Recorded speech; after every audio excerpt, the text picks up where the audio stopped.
continuar con esta primera mañana de la novena jornada estudiantil de investigación literaria, ya con el comienzo de las mesas de trabajo.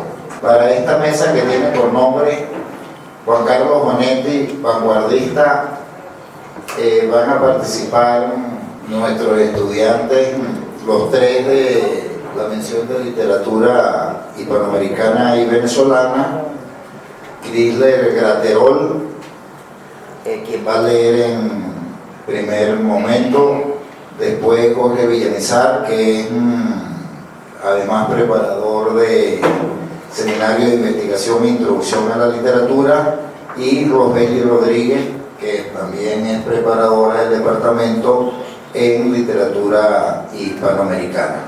Sin más, con ustedes, Chrysler Graterol, con la ponencia El astillero de Onetti, la ciudad de los espacios derruidos. Buenos días. El astillero de Onetti, la ciudad de los espacios derruidos. La obra de Juan Carlos Onetti irrumpe en la literatura latinoamericana en un momento en que Latinoamérica prevalecía una prosa de carácter mucho más criollista, localista e incluso indigenista. En medio de esta narrativa, que se encontraba todavía mucho más arraigada al campo que a la ciudad, la obra de Onetti aparece cargada de una prosa que se deslinda del estilo criollista, que era la tendencia en ese momento, e introduce, si no como el pionero, como el precursor más importante, la modernidad en la narrativa. La ciudad y sus espacios pasaban a configurar el eje central del desarrollo de la vida y acciones de sus personajes.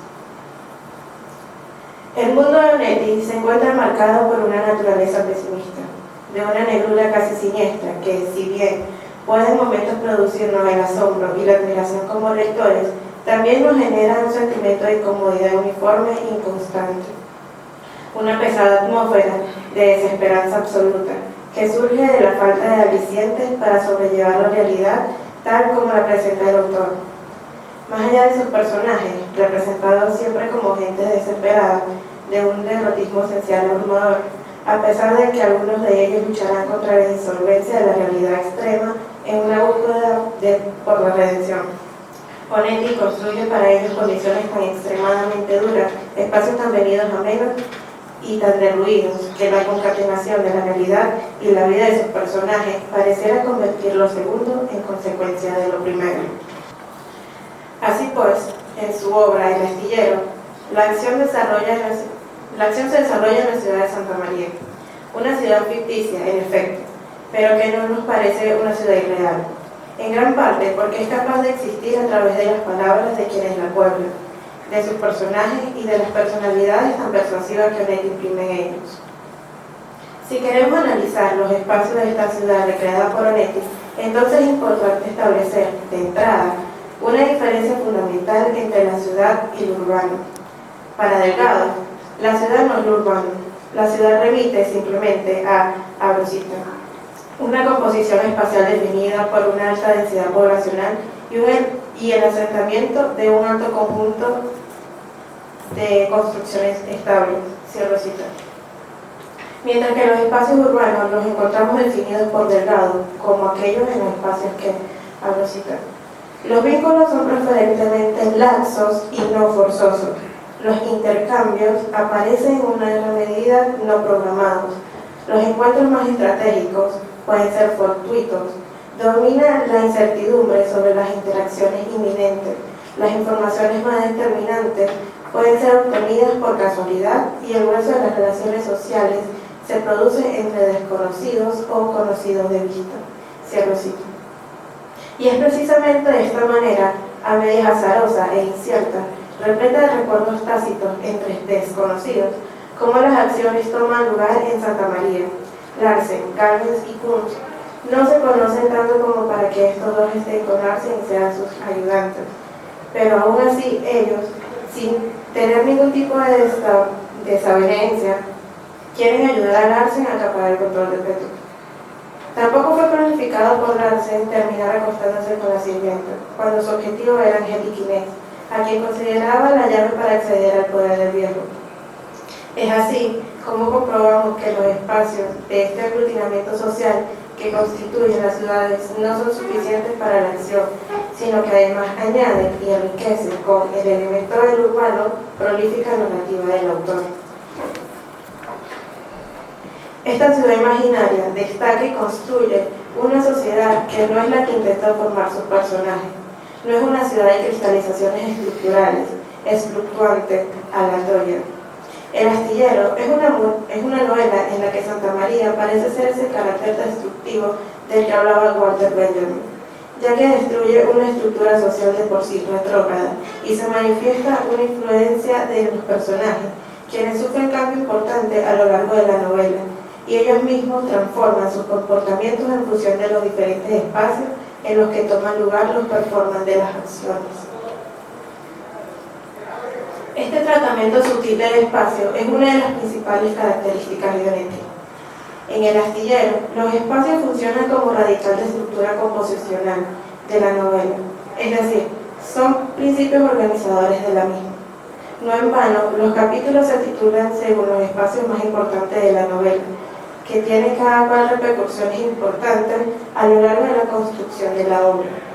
Los diferentes lugares muestran un montón de comportamientos diferentes entre los personajes. Además, que el tiempo está supeditado al espacio, y al estudiar lo que ocurre en cada uno de los lugares, podemos encontrar el criterio temporal de la novela. Entonces, tenemos 5 espacios en la novela: Santa María, el astillero, la glorieta, la casilla y la casa, los cuales nos darán indicios de los aspectos estilísticos de la novela. Santa María es el pueblo donde se inicia la novela. Además está lleno de nostalgia y representa para el protagonista un sentimiento arraigado de derrota. Abro cita. Hace 5 años, cuando el gobernador decidió expulsar al Arce, o Punta Cadáveres, de la provincia, alguien profetizó en broma e improvisando su retorno la prolongación del reinado de 100 días. Pocos lo oyeron y es seguro que el mismo Larsen, enfermo entonces por la derrota, escoltado por la policía, olvidó enseguida la frase, renunció a toda esperanza que se vinculara con su regreso a nosotros. Cierro cita. Vemos aquí un espacio del tiempo pretérito. La línea que lleva temporalmente desde cuando era admitida en este espacio hasta el presente del personaje, un orden temporal que admite la profecía y la promesa del retorno futuro. El astillero es el lugar del presente, pero de la espera sin esperanza, pues hay un proyecto irrealizable donde no hay huellas del pasado, pero sí huellas del paso del tiempo y de las cosas abandonadas, derruidas. Abro cita. Calles de tierra o barro, sin huellas de vehículos, fragmentadas por las promesas de la luz de las flamantes columnas de alumbrado, y a su espalda el incomprensible edificio de cemento, la rampa vacía de barcos, de obreros, las grúas de hierro viejo que habría de chirriar y quebrarse en cuanto alguien quisiera ponerlas en movimiento. Cierro cita. Es la idea de un viaje, de una aventura, pues puede ser la oportunidad de recuperar su dinero y tener un mejor estatus en la casa de Petrus. La glorieta es el espacio de las posibilidades. En este lugar es donde ocurren frecuentemente los encuentros con Angélica Inés, y es la esperanza de poder acceder a la casa de Petrus con Angélica como esposa. Además, este espacio dedicado al amor es también la esperanza de que perpetúe la trampa en el astillero, ya que a través de la hija de Petrus se puede escalar hacia otro puesto. La casilla es la casa donde Gabriel vive con su mujer y representa un presente miserable, es decir, la verdadera cara de lo que es el astillero. Abro cita. Podemos preferir el momento en el que Larsen se sintió aplastado por el hambre y de la desgracia, separado de la vida, sin ánimos, para inventarse entusiasmo. Cierro cita. Vemos aquí una realidad que no solo está presente en el astillero y sus ruinas, sino en toda la trampa en el que está inmiscuido Larsen, quien sin darse cuenta se dirige voluntariamente hacia un destino atroz. La casa es el lugar en el que toda la novela aparece como algo visto y esperado. Este lugar solo aparece una vez y es una metáfora de toda la trampa, esa supuesta elevación reclusoria y exclusiva que arriba solo vive Angélica Inés y su locura, y abajo todos los habitantes de Puerto Astillero que se sumen en la miseria, la espera y el abandono. Es importante entender que los espacios constituyen el eje central de las acciones humanas, tal y como lo afirma Delgado, Ambrosita. En los espacios públicos, la territorialización viene dada sobre todo por los pactos que las personas establecen a propósito de cuál es su territorio y cuáles son los límites de ese territorio.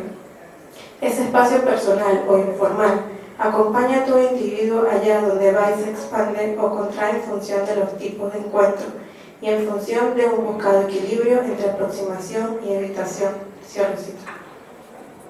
Dentro de la obra, esto no es menos cierto. Como ejemplo de esto, tenemos el comportamiento de Larsen dentro de sus espacios vitales, la oficina, el astillero y el hotel donde vive. Este personaje puede adecuar y limitar su comportamiento según el espacio donde se encuentra. La casa es uno de los lugares en el que Larsen tiene más limitaciones, y al principio los cumple, pero al final termina cumpliendo todas estas reglas. Vemos que es una careta, ya que no respeta los límites de su territorio e irrumpe en la casa aprovechando que Petrus no está.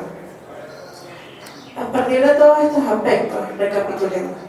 Benjamin, en su ensayo El carácter destructivo, afirma que, abro cita, el carácter destructivo solo conoce una consigna, hacer sitio, solo una actividad, despejar, cierro cita. Los espacios de Nettie logran esto, despejar. Ya no vemos una sociedad perfecta a la que estamos acostumbrados a ver, con roles organizados y cristalizados, sino una ciudad moderna en la que cada personaje está luchando por conseguir algo diferente de lo que tiene. Quieren subir, quieren avanzar y surgir. Onetti se da cuenta de que una ciudad no son sus estructuras, sino sus habitantes, y que además lo urbano no es una gran ciudad, sino los diferentes roles que pueden llegar a trabajar esos habitantes. Crea una ciudad tan perfecta que sin darnos cuenta se nos hace una realidad y hasta podemos sentirnos identificados. Además, cada uno de sus personajes busca caminos para conseguir lo que quiere. Lo que describe Benjamin, abro cita, el carácter destructivo no se ve duradero, pero por eso mismo ve camino por todas partes, cierro cita. Onetti crea una ciudad tan perfecta en esta época en la que nos encontramos sumidos todos en este momento, pues seguimos buscando construir desde las ruinas, seguimos buscando caminos para ser alguien diferente al que estamos destinados a ser. Solo queda ver si terminamos bien o no. Gracias.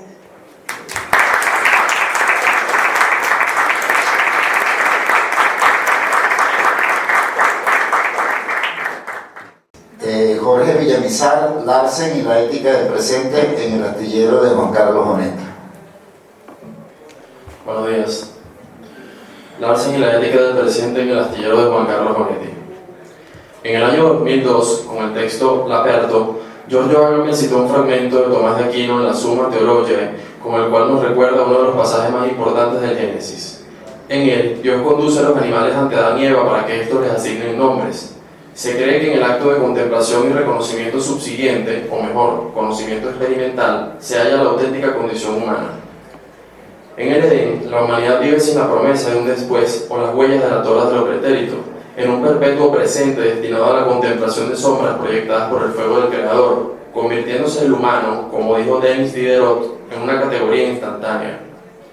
El Edén aquí se parece más a una cueva donde los prisioneros, Adán y Eva, reciben simples estímulos que constituyen lo que Jacob von Uexküll denominó un Welt, un tiempo y espacio constituido por elementos portadores de significado relativos a la supervivencia del animal, esto es, un ambiente.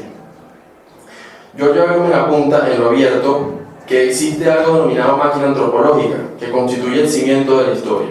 Es lo que priva de naturaleza propia al hombre y lo hace oscilar entre lo humano y lo animal. Esta máquina antropológica no es más que la lengua, porque el único puente que separa al animal del humano, pero al mismo tiempo, porque es el único puente que separa al animal de lo humano, pero al mismo tiempo los hace disponibles uno al otro, los pone en contacto. Si el origen del lenguaje es el origen del hombre, la máquina antropológica opera incluyendo y excluyendo constantemente de sí mismo su carácter animal inmanente. De aquí se deriva la máquina antigua y moderna. El paso de la Edad Media a la modernidad tuvo que exigir la transmutación de una cosmovisión basada en criaturas imaginarias, o más bien no fácticas, monstruos y otras entidades arraigadas con el mito. La antigüedad y el medioevo se basaron en la inclusión del animal dentro de lo humano y por ello encontramos, entre otras entidades, hombres lobo, quimeras y brujas. Pensemos ahora en el bárbaro, de quien se supone ha nacido el término barbarie. Su condición fue definida por el horizonte que le permitía su lengua, algo como una pobreza, por esa oralidad que lo ataba al pasado de la fisiología y lo animal. La modernidad surgió entonces como la expulsión misma del paraíso, marcando nuevas fronteras y dando lugar a conceptos como el de lo fantástico, refugiando una especie de periferia lo que ha sido excluido de un adentro, enajenándolo. En otras palabras, abro cita, excluyendo de sí como no humano, un ya humano, animalizando lo humano, cierro cita. En este sentido, en el astillero del escritor Juan Carlos Bonetti encontramos la representación de esa modernidad a través de una máquina en ruinas. El protagonista, conocido como Larsen, es contratado por Jeremías Petrus para el puesto de gerente general en un astillero en decadencia, un, abro cita, edificio gris, cúbico, excesivo en el paisaje llano, cierro cita, cuya rampa no solo está vacía de barcos, sino también de obreros. Solo el gerente administrativo llamado Galvez y el gerente técnico llamado Kunz se mantienen en las instalaciones en medio de un, abro cita, aire oloroso a humedad, papeles, invierno, letrina, lejanía, ruina y engaño, cierro cita.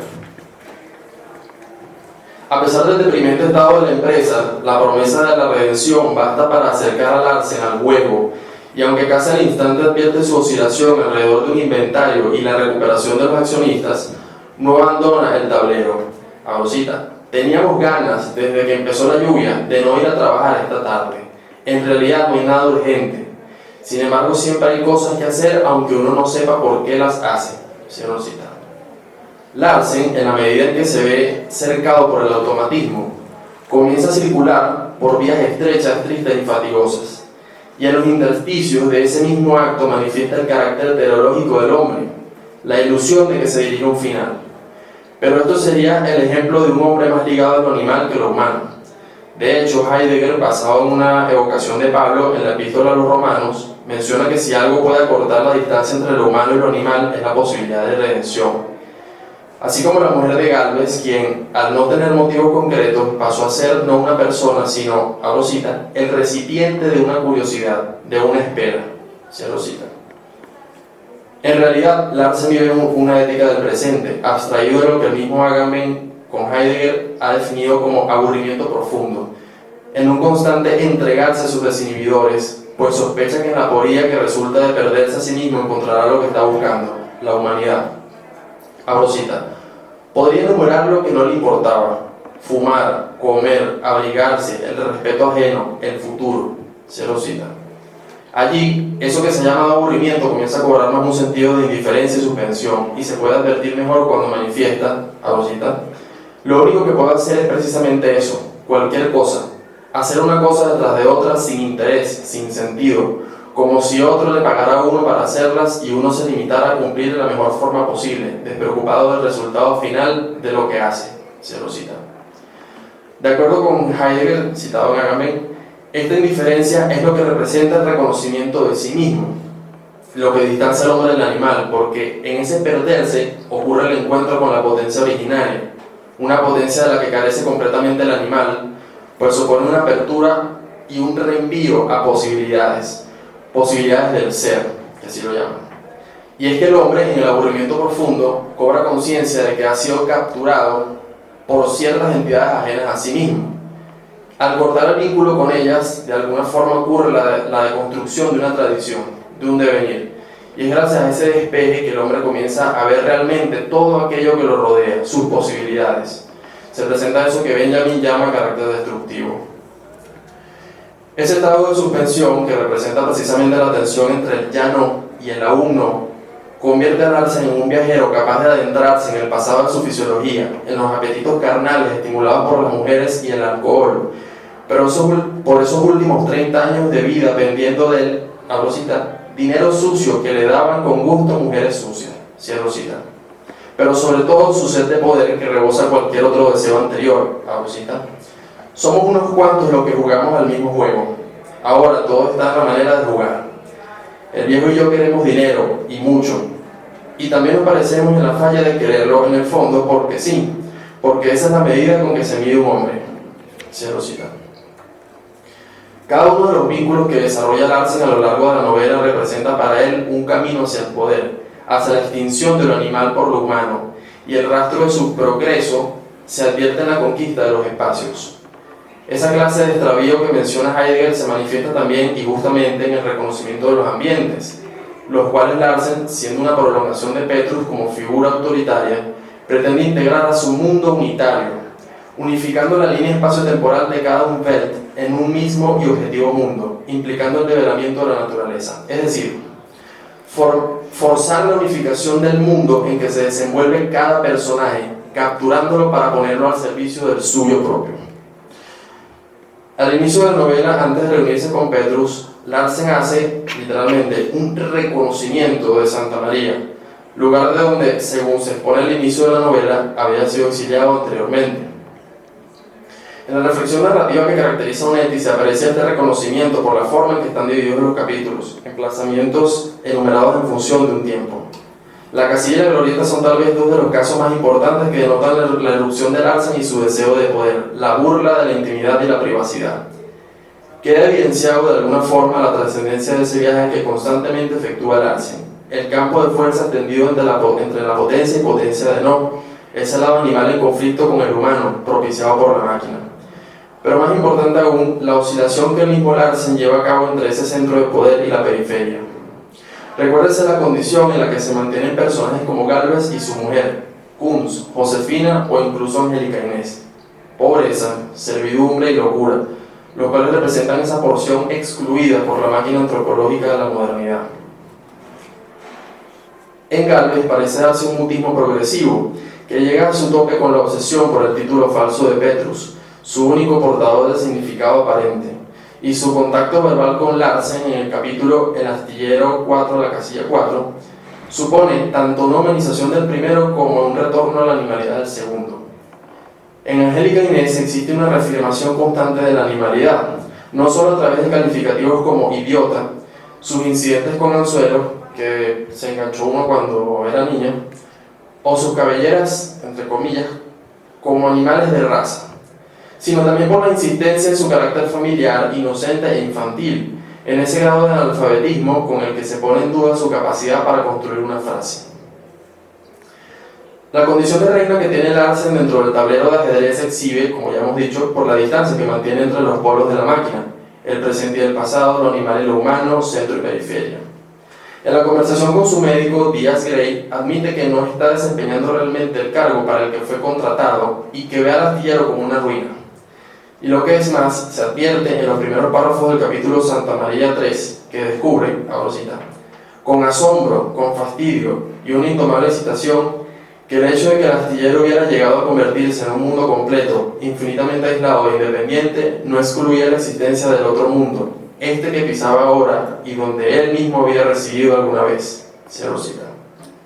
Es de hecho el resultado del uso que Larsen hace de la lengua en su propia narración. Recordemos que el lenguaje es el puente que conduce del reino animal a lo humano y viceversa, y es la materia prima de su ficción, aquella con la que, siendo capaz de admitir el aturdimiento por su empleo y su búsqueda, prefiere quedarse en una farsa personal. Aquellos que, abro cita, no se reconocen en la posición que el sistema ha asignado al hombre, tienen que aplicar a sí mismos el nosce de ipsum, cierro cita. Y es precisamente esa operación la que intenta Larsen constantemente, la que lo ha distinguido del resto de los gerentes generales del astillero, incapaces de engordar con el desencanto y el hambre.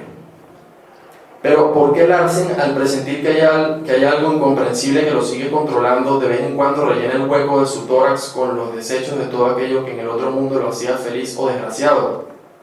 Esto es precisamente porque actúa como la garrapata en su banquete de sangre. Persigue un retorno a su animalidad, pero sus apetitos son saciados en un festín fúnebre que lo deja sin nada más que hacer, excepto dejarse caer en el suelo, deshojar y morir. Luego de ese instante, desde lo fisiológico del animal, ocurre la antropogénesis, gracias al aburrimiento, a la suspensión del vínculo con los desinhibidores, que en Larsen, como lo hemos visto, son principalmente las mujeres y el alcohol. Entonces llegamos a esta cita que dice: fue entonces que aceptó sin reparos la convicción de estar muerto. Nuevamente, en ese espacio que media entre los polos de la máquina, tanto antigua como moderna, en eso ilegible de la zona de indiferencia, circula Larsen, articulando su humanidad y su animalidad como una decisión incesantemente actualizada. Pero como lo afirma Agamben, el resultado de esta tensión, abro cita, no es, de todos modos, una vida animal ni una vida humana, sino solo una vida separada y excluida de sí misma, una vida desnuda, cierro cita.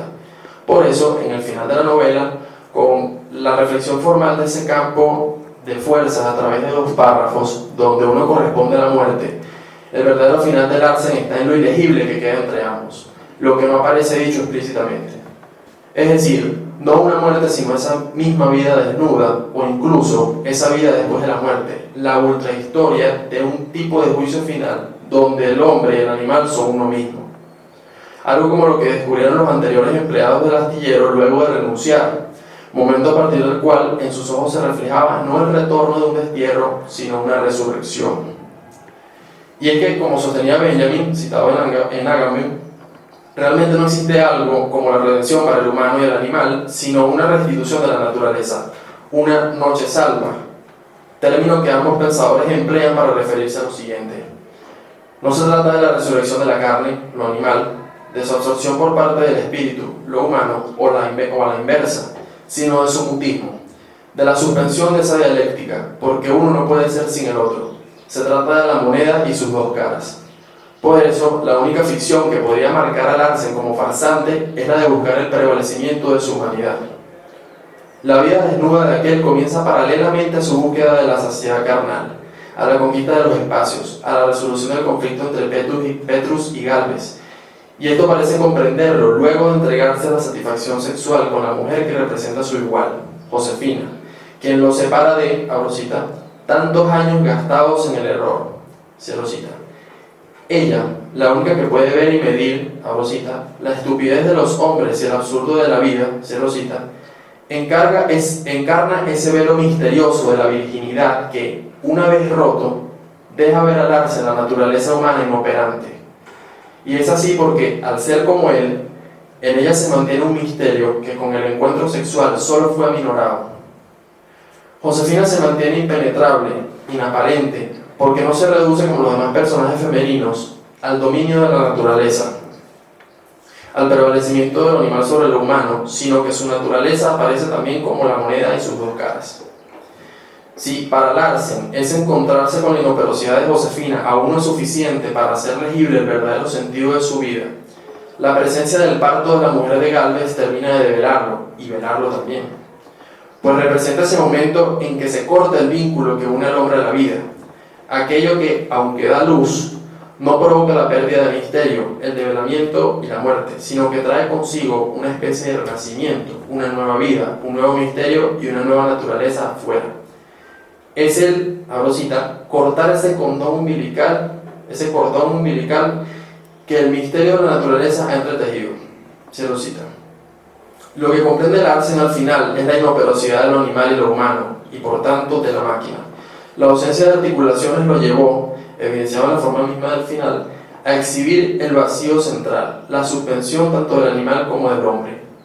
Esta especie de beatitud alcanzada convierte su anterior obrar no tanto en una acción negadora y su búsqueda no tanto en pro de su humanidad y la recuperación de su nombre completo, del cual se habla reiteradas veces en la novela, sino de una especie de potencia suprema o resultante.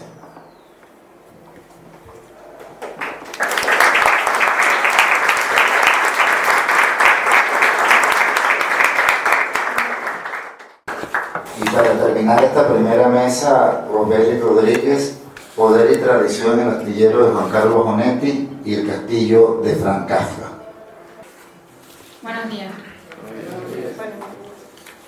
Sobre el poder y la tradición en el astillero de Juan Carlos Onetti y el castillo de Franz Kafka.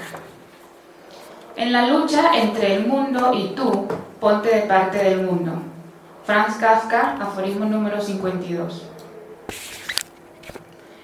El poder, en tanto que precede a la vida del hombre y es impersonal a él, puede entenderse como una forma de tradición frente a la cual el individuo se posiciona entre diversas posibilidades, principalmente como creador o como espectador.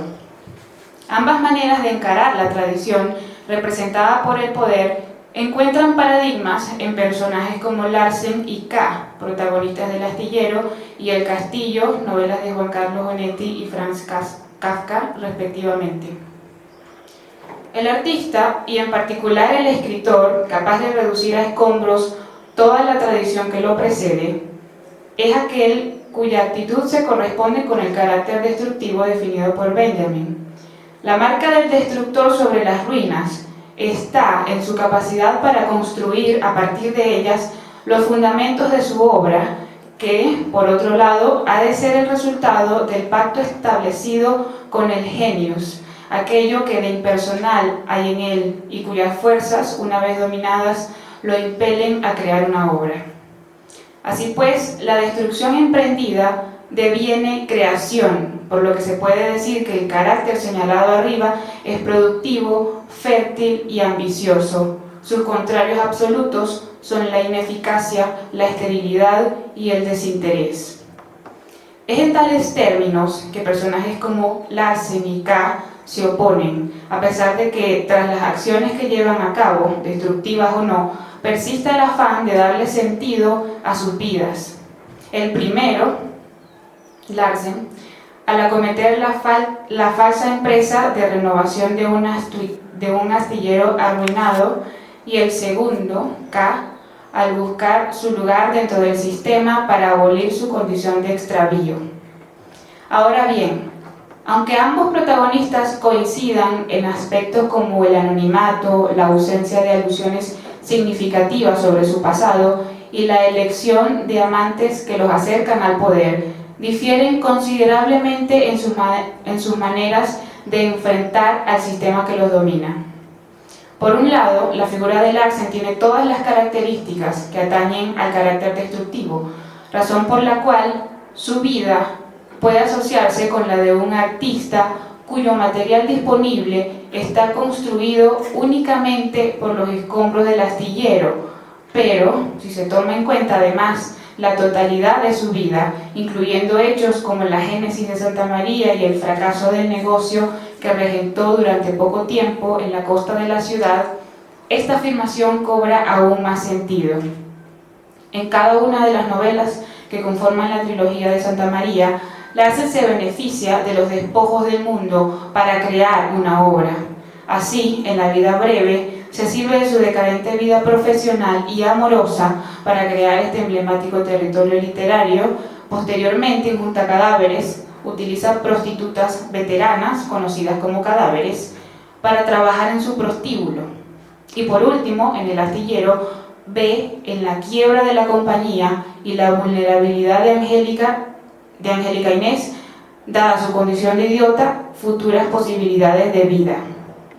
En cambio, aunque la decadencia de las instalaciones del sistema se hace patente también en El Castillo, no constituye el recurso de K para enfrentar al poder. Su vida encuentra sentido solo en la medida en que se inserta dentro del sistema, lo cual no equivale a decir que éste lo provee de identidad, sino que por el contrario, le otorga a cambio impersonalización y serialidad. En su caso, la pérdida de lo personal sucede de forma gradual, de acuerdo con la conquista progresiva de los espacios en los cuales el poder tiene algún dominio, tales como la taberna, la escuela, la posada donde pernoctan los funcionarios. Sin embargo, el desplazamiento de K por estos lugares de la aldea no se asemeja al del artista con el carácter destructivo, dado que no emprende con ellos una destrucción creadora que lo lleve al conocimiento de su estatus dentro de la jerarquía del poder. Su movimiento es más bien errático y sus estrategias para conseguir las explicaciones ansiadas estériles. Al estar desprovisto del carácter destructivo, el protagonista del castillo recorre a la deriva los dominios de la tradición sin propósito, y en lugar de producir una obra a partir de su búsqueda, se convierte él mismo en la obra del poder, puesto que el sistema frena o modifica a su antojo los objetivos del protagonista mediante una red infinita de trabas burocráticas que conducen al extravío. De esa manera, K se convierte en el individuo moderno, confundido, entregado con cierta pasividad y resignación al sistema que lo envuelve sin darle un lugar específico, pero no así el autor de la obra, Franz Kafka, quien sí utiliza el sistema en el que participa en calidad de funcionario para crear una obra representativa de su modo de vida dentro del mismo, bajo una mirada irónica e inteligente y mediante un procedimiento que expone sin denuncia o lamento narrativo la condición enajenada del sujeto. En lo que concierne a su personaje K, esta técnica está ausente, por lo que se puede decir que su rol es el de un espectador tradicional, el rol de K, ya que no tiene siquiera potestad para activar una obra ajena, como lo haría el que asiste a un happening. Al operar el sistema a la manera de las máquinas, la humanidad de K es accesoria y prescindible, por tanto, es innecesaria cualquier labor activa de su parte. Larsen, por su lado, aunque sea la representación de la actividad y el dinamismo, no concluye sus obras. El hecho de que cada una de sus empresas fracase no es, sin embargo, una consecuencia de la misma destrucción que ha llevado a cabo, sino que se relaciona más bien con los actos de creación de sus obras, durante los cuales irrumpe lo que Agamben denomina potencia de no, aquello que se resiste al logro de la potencia. En otras palabras, la dificultad planteada a los planes originales concebidos por la mente del artista o creador, quien a su vez debe demostrar su maestría mediante la inclusión de esta imperfección dentro de la obra acabada.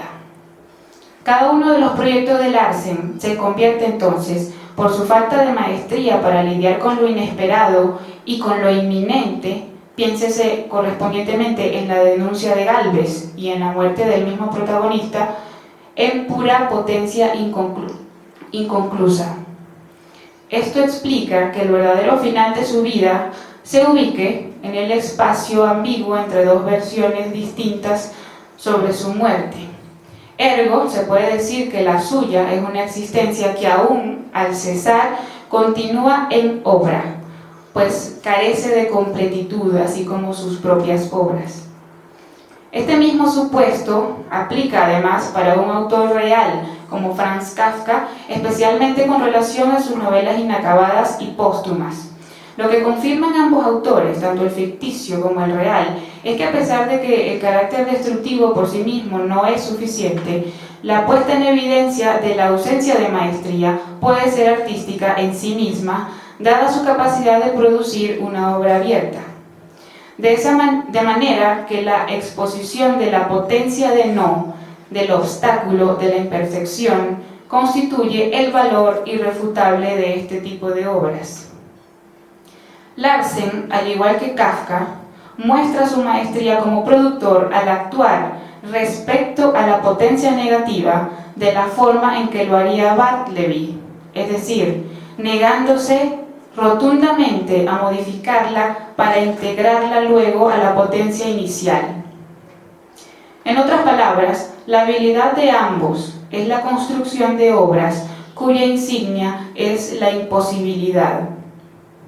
No es casualidad, entonces, que la vida de Larsen acabe justo después del nacimiento de Gálvez, del nacimiento del hijo de Gálvez, es decir, de la llegada de lo nuevo, la antítesis de la ruina, ya que la energía vital no cabe en su universo hecho de escombros ni en su obra decadente. Justo en ese momento, Larsen se convierte en la personificación del carácter destructivo, pues, cito, no vive del sentimiento de que la vida sea valiosa, sino del sentimiento de que el suicidio no merece la pena. Cierro cita. Y es la naturaleza, bajo la forma de la enfermedad, junto a la materialidad de su historia, las que fundamentan su propia destrucción. Tal como su obra, su existencia cesa por circunstancias adversas, la potencia de no, la pulmonía, que imposibilitan cualquier intención de continuidad, no por la acción deliberada de su voluntad. En lo que atañe a K, la acción de las fuerzas del mundo son mucho más evidentes, ya que lo despersonalizan y enajenan. Aunque las posturas de Larsen y K ante la tradición difieran sin duda debido a la presencia y a la carencia de la intención creadora respectivamente, sus roles dentro de cada una de las tramas novelísticas no son sino una forma de estar en el mundo, independientemente de lo determinante que pueda resultar la actitud contestataria o no. Lo importante aquí es que ambos personajes luchan contra las fuerzas del mundo situándose del lado de este, es decir, del lado del mundo. Larsen, al integrarse al juego de Petrus, en el cual el astillero constituye un premio inalcanzable, y K, al introducirse de lleno en la enrevesada red burocrática que mantiene operativa la máquina del poder. En síntesis, tanto Larsen como K demuestran que ponerse del lado del mundo y reconocerlo en su historia es la única manera de modificar el presente, de lograr incluso la consecución de la meta más egoísta posible, o al menos de intentar ambas cosas. Gracias.